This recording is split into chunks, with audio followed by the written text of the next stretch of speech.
Ok? Vamos iniciar o nosso estudo de lógica argumentativa. Puxa, professor, lógica argumentativa. Professor, lógica? Isso é muito difícil, professor. Em geral, os alunos dizem, nossa, como eu vou conseguir aprender lógica? Na verdade, o seu cérebro já sabe como raciocinar logicamente. Se é que eu não estou cometendo aqui uma redundância, né? Se raciocina, é logicamente. Muito bem. Mas na verdade, a gente já nasce quando criança com os nossos instintos, o nosso cérebro já nasce com a possibilidade de raciocinar logicamente. Mas depois, com a nossa cultura, nossos costumes, nossas andanças, nosso conhecimento de mundo, muitas vezes a gente já não consegue mais ter aquele raciocínio puro como de antes.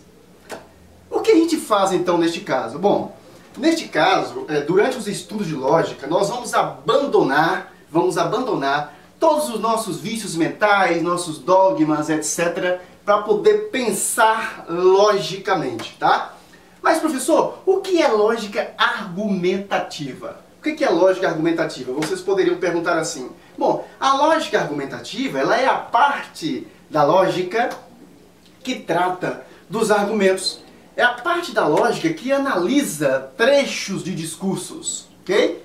Então, o que nós vamos fazer aqui a partir desta primeira aula? A partir dessa primeira aula, nós vamos conhecer estruturas de sentenças, estruturas, por enquanto podemos chamar de frases, estruturas de frases, e vamos conhecer cada pedacinho delas e vamos estudá-las. Mas, professor, eu vou conseguir aprender isso? Vai! Comigo você vai! Você vai conseguir aprender. Observem que não é difícil. Não é difícil. Pode parecer um tanto complicado no início, mas depois o seu cérebro vai se acostumando a trabalhar com a estrutura lógica. E você conhecerá a resposta muito facilmente. Nós vamos começar conhecendo o que são expressões e proposições. O que vamos fazer? Vamos conhecer as estruturas das proposições. Por favor, não são preposições, são proposições. Vamos conhecer as estruturas delas. Vamos conhecer proposições simples e proposições compostas. Vamos descobrir que uma proposição composta nada mais é do que um conjunto de duas ou mais, neste caso aqui vamos trabalhar com duas por enquanto, um conjunto de duas ou mais proposições que são ligadas por conectivos. Vamos conhecer esses conectivos. A gente começa no início definindo proposição. Isso é muito importante, definir proposição, porque vocês perceberão aqui que não é qualquer tipo de sentença que interessa a lógica. Não é qualquer tipo de sentença que interessa a lógica. Para a lógica, uma sentença só será interessante se ela puder ser julgada verdadeiro ou falso. Exatamente. Só existirão essas duas possibilidades para uma sentença que pode ser analisada pela lógica. Ou ela é verdadeira ou ela é falsa. Se determinada sentença não pode ser julgada verdadeira ou falsa, ela não interessa à lógica. Então, depois dessa introdução, a gente vai agora, vou mostrar um slide para vocês. O que é proposição? Então, proposição é toda sentença declarativa que pode ser julgada verdadeira ou falsa. Acabei de dizer. Se a sentença pode ser julgada verdadeira ou falsa, ela é considerada uma proposição. Então, atenção. Nem toda sentença é proposição. A sentença só é considerada proposição quando ela puder ser julgada verdadeira ou falsa. E para a lógica, interessa apenas as proposições. Mas claro, a sua prova do seu concurso poderá tentar descobrir se você sabe realmente o que é uma proposição ou o que não é uma proposição. Então, para ser proposição, é preciso primeiro que ela seja declarativa. Professor, por que sentença declarativa? Porque, por exemplo, uma sentença interrogativa uma sentença exclamativa não é considerada proposição, como nós veremos aqui. Observe, descubra o valor lógico. Letra A. O poeta Castro Alves era baiano. E aí, verdadeiro ou falso? Verdadeiro? O poeta Castro Alves realmente era baiano. Então, isto é uma proposição? Sim, lógico. Se eu posso julgar verdadeiro ou falso, ela é uma proposição. Letra B. Vitória é a capital do estado de Minas Gerais. Verdadeiro ou falso? Falso! Ah, professor, então aqui eu não tenho uma proposição. Aí é que você se engana. Isto aqui é uma proposição, sim. Claro, eu posso julgar verdadeiro ou falso. Neste caso, a letra B, Vitória, capital do estado de Minas Gerais, é uma sentença falsa. A capital do estado de Minas Gerais é Belo Horizonte. Vitória é a capital do estado do Espírito Santo. Muito bem. Letra C. 5 vezes 7 é igual a 40. E aí, isto é proposição? Sim, claro que é proposição. Mas, professor, é falso. Sim, 5 vezes 7 é igual a 35.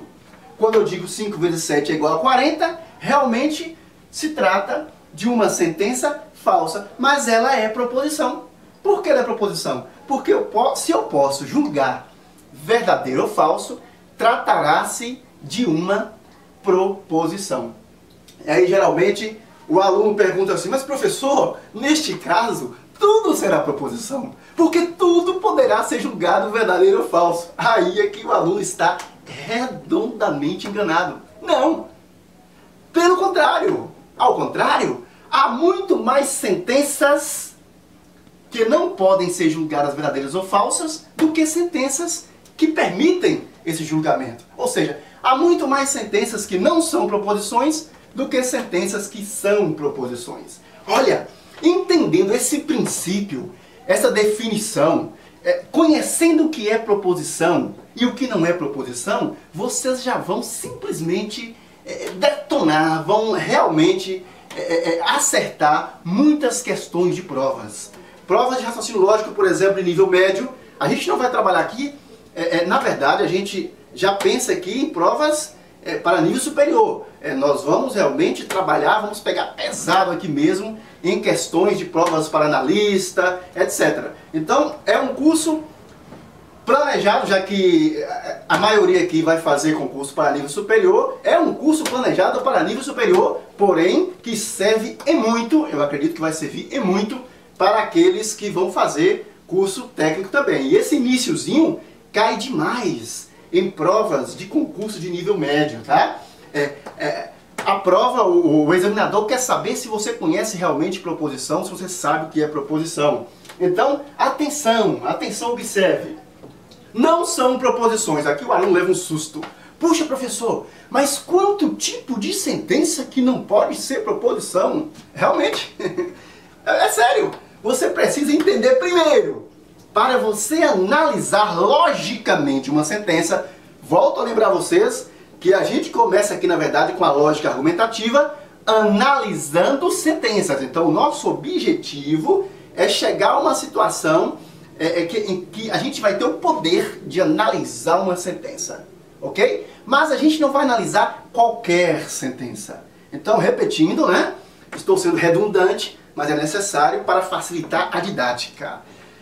Resumindo, então, para que a gente trabalhe, para que a gente possa trabalhar com sentenças do ponto de vista lógico, para que a gente possa analisá-las do ponto de vista lógico, primeiro é preciso que elas sejam proposições. E para ser proposição, uma sentença necessita permitir, né? Como eu digo no meu livro, é preciso que essa sentença permita o julgamento verdadeiro ou falso. Aí ela será proposição e ela poderá ser analisada do ponto de vista lógico. Mas claro, como eu disse para vocês, isso cai demais em prova, embora seja o iniciozinho, cai demais em prova, principalmente de nível médio. O examinador quer saber se você sabe o que é proposição e o que não é proposição. E é um risco muito grande de você errar. Por quê? Porque há inúmeras sentenças que não são proposições. Por exemplo, não são proposições expressões interrogativas, né? Eu trabalho aqui nesta aula com vocês com um poema do Castro Alves. Vou mostrar trechos aqui desse poema. Por exemplo, ó cega divina que cegas de amor. O Castro Alves preocupado com os escravos, né? Ó cega divina que cegas de amor. Isso é uma pergunta. Expressões interrogativas não são proposições. Cuidado, porque muitas vezes na prova o examinador coloca uma expressão bem longa, 3, 4 linhas, e lá na frente um pontinho de interrogação. E na língua portuguesa você consegue transformar uma frase qualquer, uma sentença qualquer na forma interrogativa, simplesmente, geralmente você coloca o ponto de interrogação e pronto. Então você está com preguiça de ler, passa rapidamente por aquilo, acha que é proposição e na verdade tem um ponto de interrogação ou exclamação lá no final. Então, por favor, cuidado. Expressões exclamativas. Criança, não tremas do transe de um mártir, disse Castro Alves no seu poema. Criança, não tremas do transe de um mártir, né? Exclamou. Se exclamou, não é proposição. Gente, eu não posso, não há possibilidade de saber se isto que disse o Castro Alves é verdadeiro ou falso. Uma expressão interrogativa, uma expressão exclamativa, não tem como você julgá-la verdadeira ou falsa. Expressão imperativa, né? O que é expressão imperativa? Aquela expressão que dá ordem, né? Um comando. Embala teu filho com essas cantigas. Embala teu filho com essas cantigas. Estude, garoto, estude. Você está dando uma ordem, um conselho, né? Você está imperando. E quando a expressão é imperativa, não se tratará de proposição. Logo, essas expressões não podem ser julgadas do ponto de vista lógico, mas a gente precisa conhecê-las porque a prova pode cobrar isso aí. Também não são proposições. Expressão sem verbo, aqui pega. Muita gente vê uma expressão, acha que é proposição, mas ela não tem verbo. Se não tem verbo, não será proposição. Por exemplo, a vida nos crimes, a morte na dor.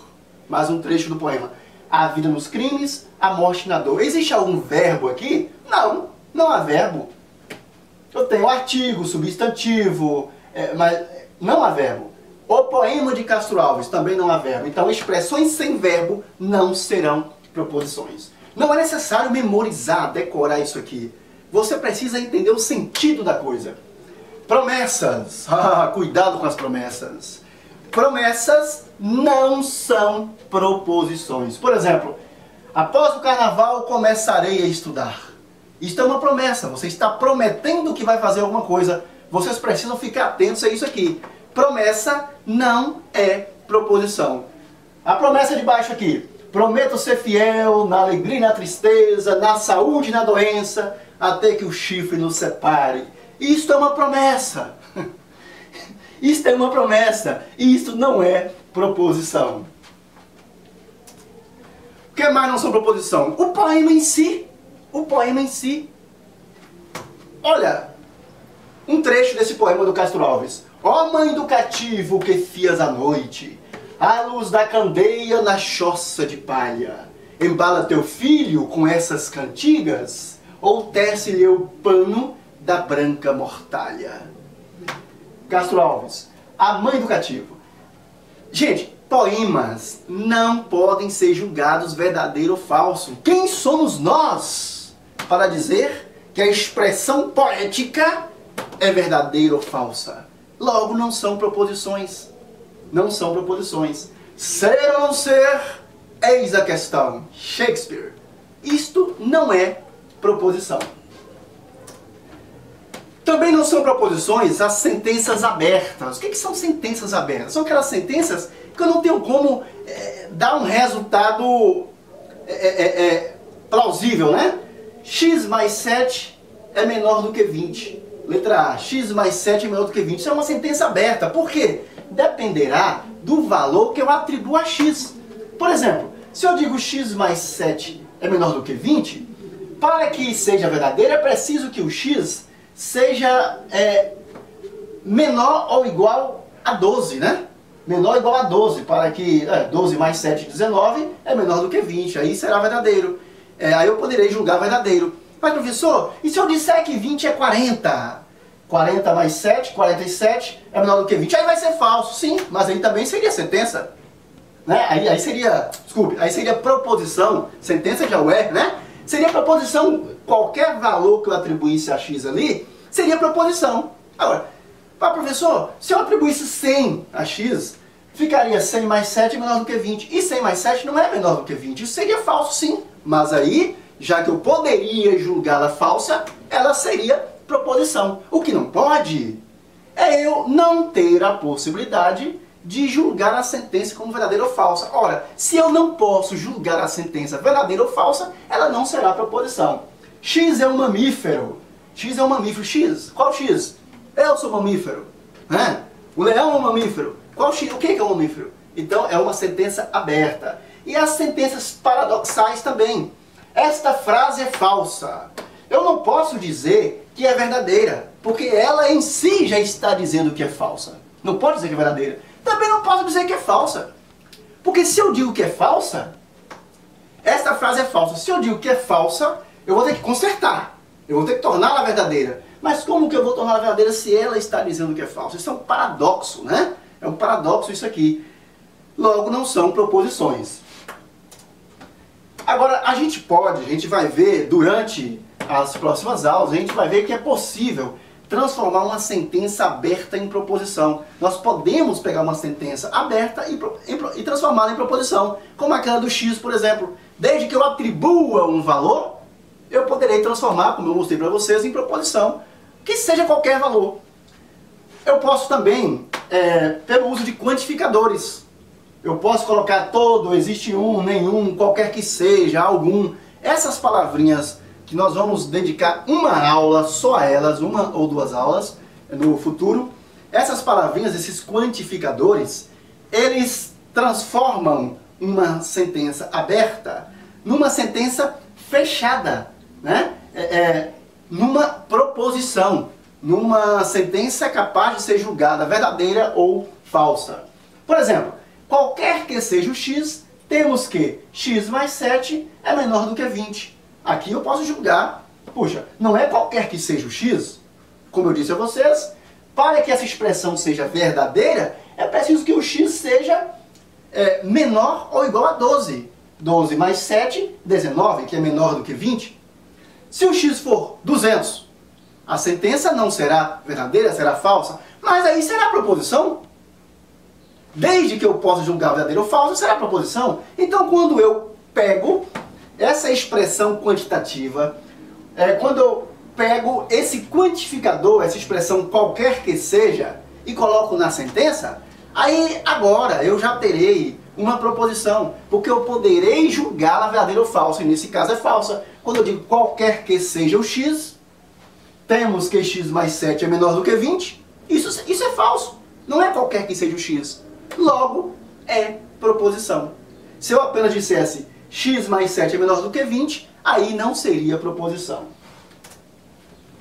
Ok?